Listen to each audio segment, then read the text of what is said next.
your mind's reaction is doing nothing for you. Here's the law of love and attraction. I'll show you what I can do. You know you find a result now. You know just what... Welcome back to Corymbia Cottage.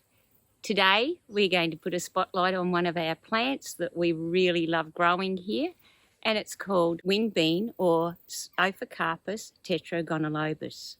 And you may even know it as princess bean, dragon bean or goa bean. It comes under many different names.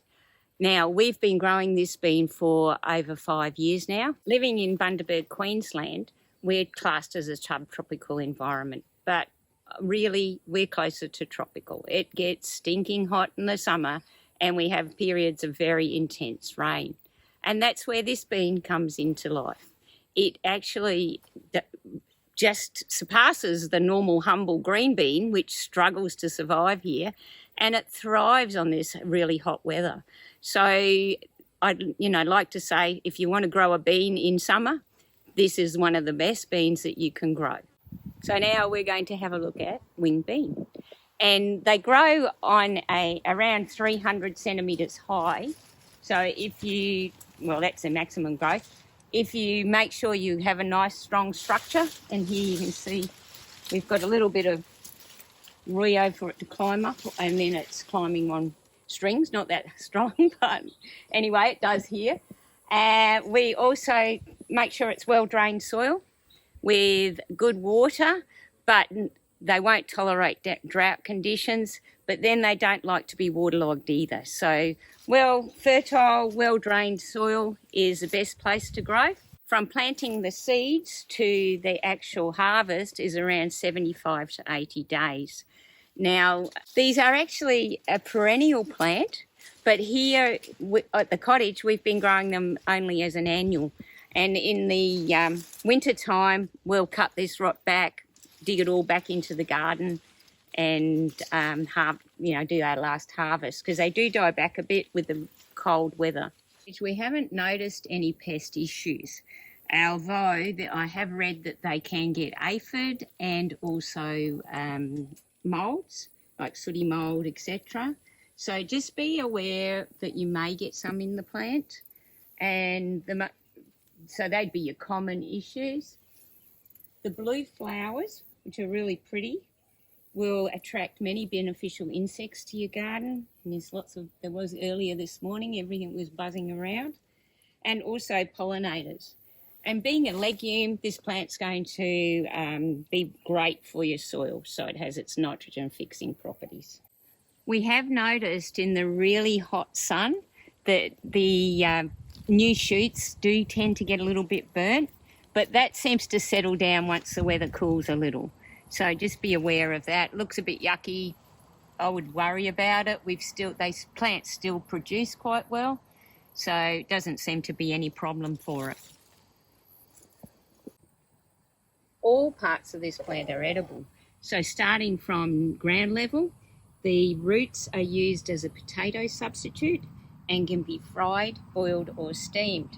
But you won't harvest the roots until the plant is actually died back. So don't try and get the roots out, otherwise you're going to kill your plant. The young leaves can be used in a salad. So if you were looking for leaves, you'd probably pick something like this nice young one, pop them straight into your salad, highly nutritious, and we can put a link to some nutrient benefits of this plant down below. The young leaves of the plant are also used as a spinach substitute and can be boiled, added to stews, popped in a rice dish, whatever takes your fancy really. It's like wherever you use the spinach, use this one. The flowers, as well as being beneficial for insects in your garden, are also pretty to use as a garnish. So you can imagine that on the side of your plate. They would just look beautiful. And they're edible.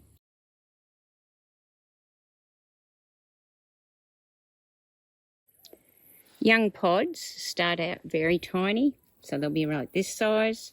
And then you'll see as they mature, they're around this size, which is about the size we harvest. Now you'll see they're still quite flexible. So you can see the flexing. If I break them, they're easy to snap.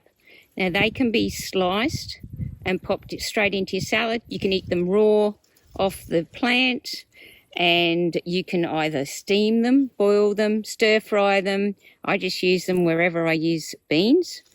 But if they start to get a little woody, like this size, leave them to dry on the plant.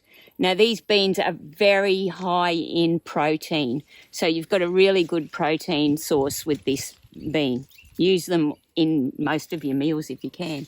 But these, you'll see when we snap them, they're quite hard and fibrousy in the centre. They've become really